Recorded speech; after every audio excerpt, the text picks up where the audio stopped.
Ayun.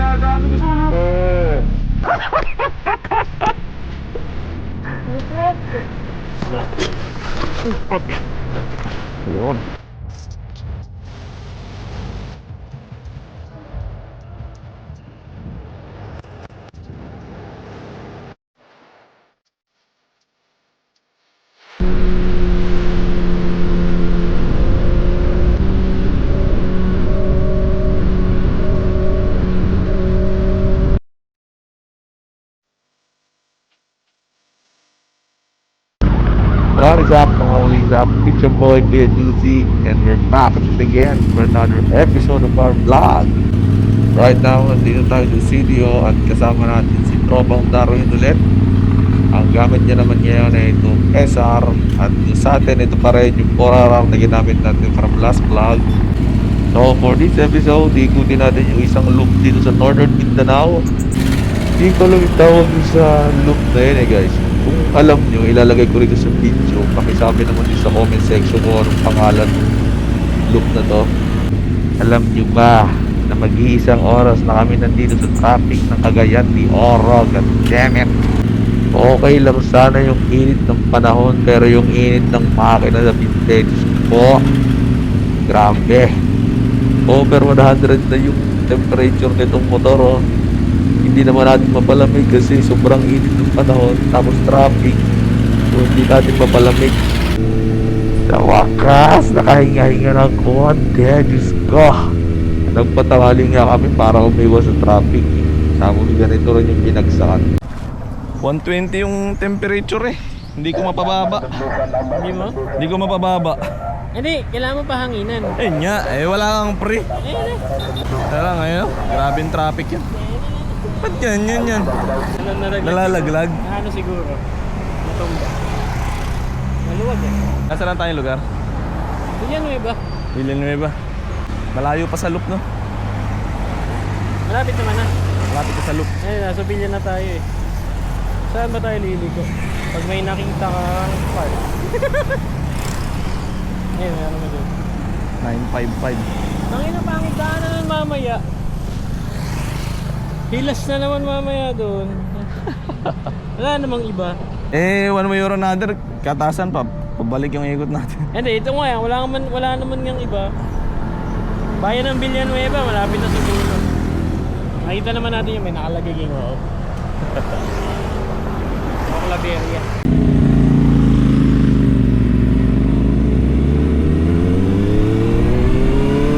Malapit na raw yung lilikuan daw. So, tingnan lang natin sa gilid. Yun guys, hindi ko pala na-record. So, doon tayo lumiko sa Villanueva, sa may Jollibee, sa may market. At nakalagpas pa ako. Buti napansin ni Darwin yung lilikuan. Iyaw, hindi ako na-inform. 7 twisties pala itong dadaanan natin paakyat.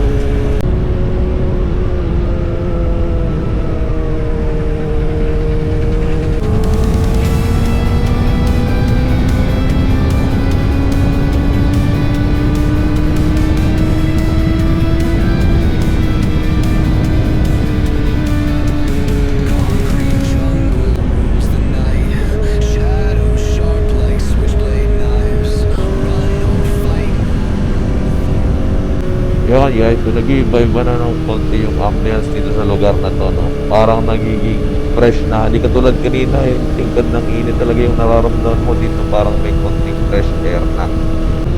Grabe yung tingkad ng init, pero ramdam na ramdam yung lamig ng hangin. Dito mo talaga masasabing mataas na yung lugar, no? May mga pine trees ka na makikita.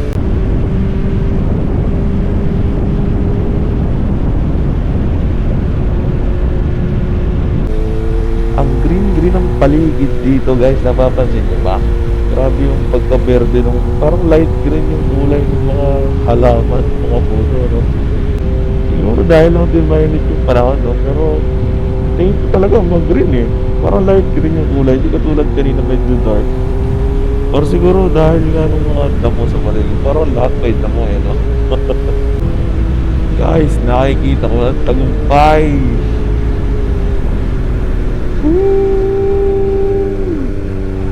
Sheesh. Napakaganda mga kaibigang oso. Ano ba? Titigil ka ba? Kasi daron di maintindihan ako titigil diretso.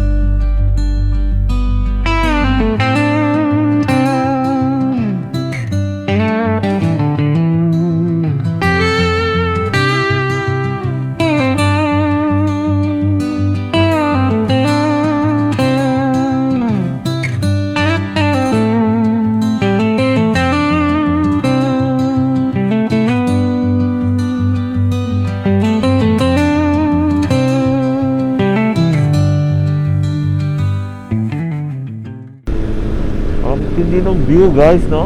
Kitang-kita mo yung buong Northern Mindanao doon sa part na yun. Parang yun yata yung pinakamataas na part nitong lugar na to eh. Pero after nung peak na yun, panay lusong na lang tayo rito. Yun nga yata yung pinakamataas na part ng bundok.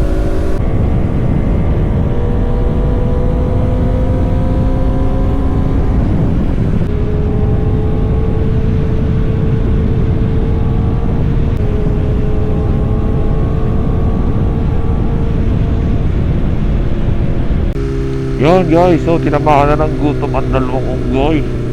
At nakakita tayo rito sa kabilang kalsada ng kainan. Kaya umikot tayo saglit. Tingnan natin kung ano meron dito. Ako, mabatuan-an.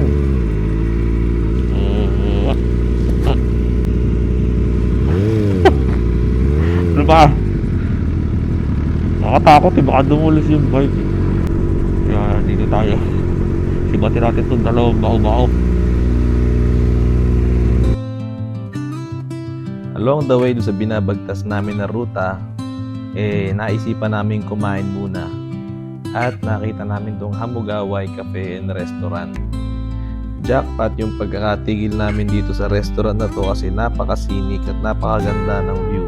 Overlooking yung buong Northern Mindanao dito sa part na to. At ilagyan pa nila ng view deck kaya mas naging accessible ito sa mga pumupunta.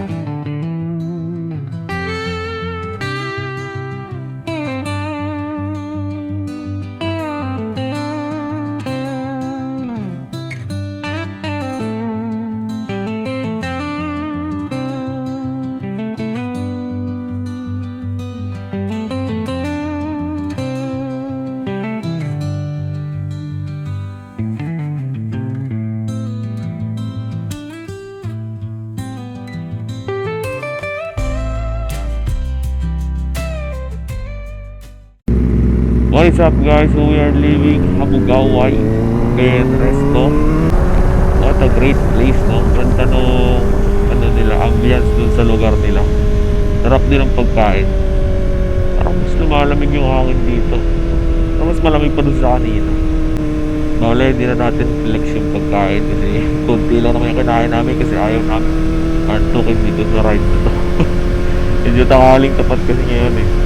Kahit ang baba na ng lugar na to, ang lamig pa rin ng hangin ha. Mukhang nakapag-charge pagkakain ito si kaibigan Darwin. Kinaskas na.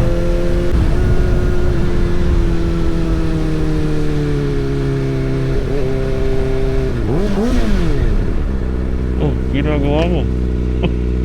Yan ang sinasabi ko sa'yo! Yan ang sinasabi ko sa'yo!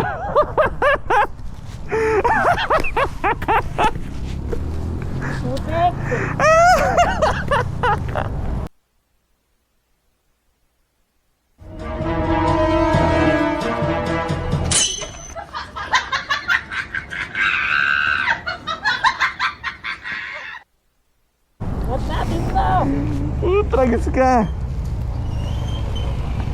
Lumabas ka. Ang bigat yan! Oo. Ngayon, dali harap. Harap muna. Ha? Harap muna. Hindi, sige, kasabay mo ito likod. Yun. Ayong harap. Sige, hawak ko dito. Mabigat yan. Makin eh. Overshoot! Nagpas eh. Oh, di ba? Paano ka? Wala. Okay naman? Sakto sa kanan eh. Balik ang shoot sa niya. Wala na pa nang bato. Putik niya lang.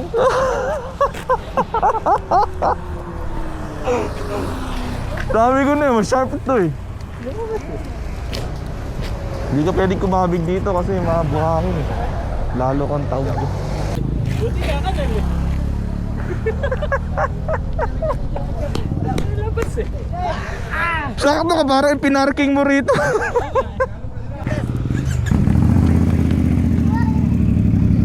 Parang pinarking mo sa kanal pa.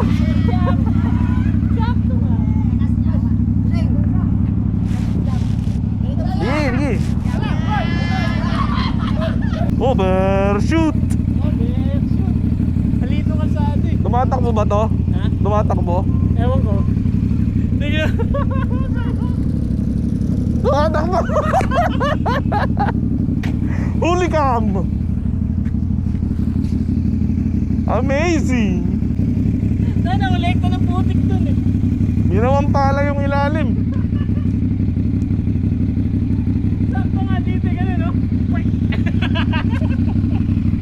Eh, dinaanan mo. Ha?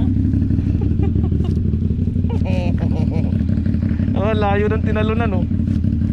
Layo ng tinalunan dito, doon ng bagsak oh. Nalingon na naman kasi ko. Nalingon na naman ako. Madami yata yung views ko next vlog pa. Ano, game na ulit? Hindi ka nasaktan? Hindi naman. Sakto nga, lambot nga ng pagbagsak. Tumupulang na gano'n yung pag ko. Mabagal na naman nun eh, kita ko naman eh. 20 na lang nung sumampak. Amazing! Parang ano, nalagyan niya yun. Oo nga eh, sakto-sakto nga eh. Hindi gumasgas, hindi ano. Putik lang talaga. Napaludo yung likod mo niyan, Paps. Mauna ka. Ha? Mauna ka. Ayoko na. Hindi, mauna ka kasi para kita ko sa video. And we are back. The overshoot boy. Yan, nasa harap na ulit natin. Sabi ko sa inyo kanina, masyadong ginanahan si Pugi. Kaya guys, hindi rin tayo masyadong magpabilis kasi hindi naman natin motor. Nirentahan lang ulit natin to, no? Hindi talaga ako magpatukso sa mga bangking. Kahit ang sarap ihiga nitong motor na to. Pero ang ganda na ng kalsada to, natin ang mga asfalto, makinis na makinis. Dito masarap bumangking-bangking kung mga ganito.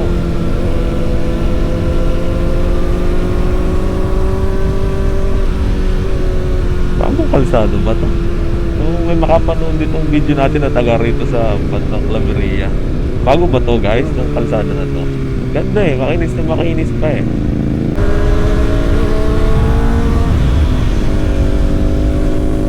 Mukhang na-trauma itong kaibigang oso. Biglang bagal ang takbo eh. Kanina, hindi ko abutin to. Hindi ko talaga makita sa paningin ko. Palagi nauuna ng malaki. Ngayon, inaabot ko na eh. Halatang na-trauma eh.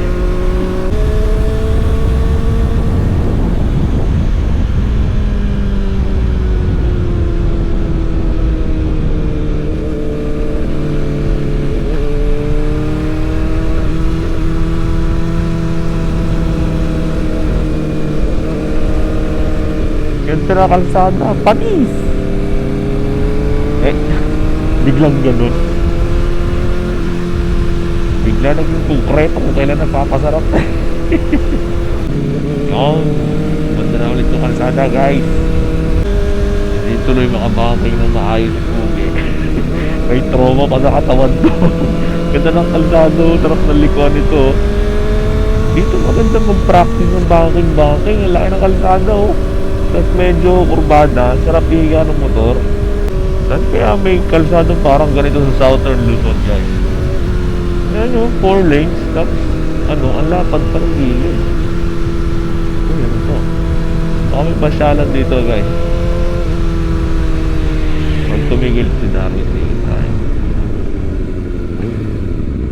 Yun. picture.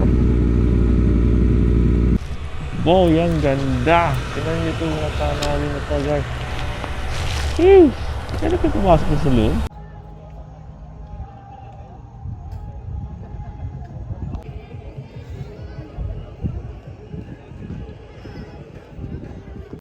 Yun guys, so ginawa nating Kawasaki 4MT muna tong motor natin.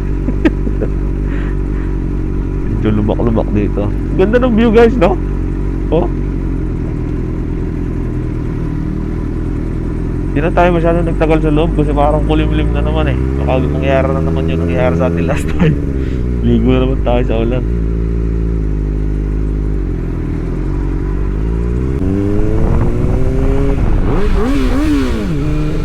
Yung mukhang ginanahan naman si Pugin Lamig oh.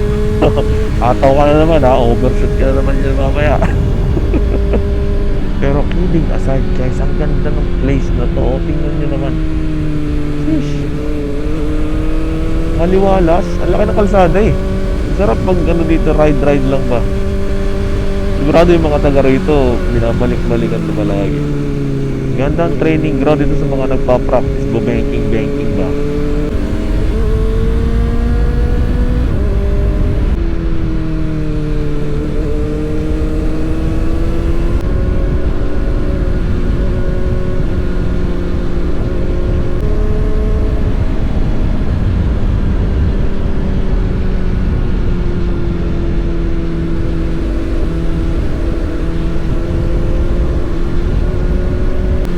Guys, sobrang kulimlim na naman ang langit.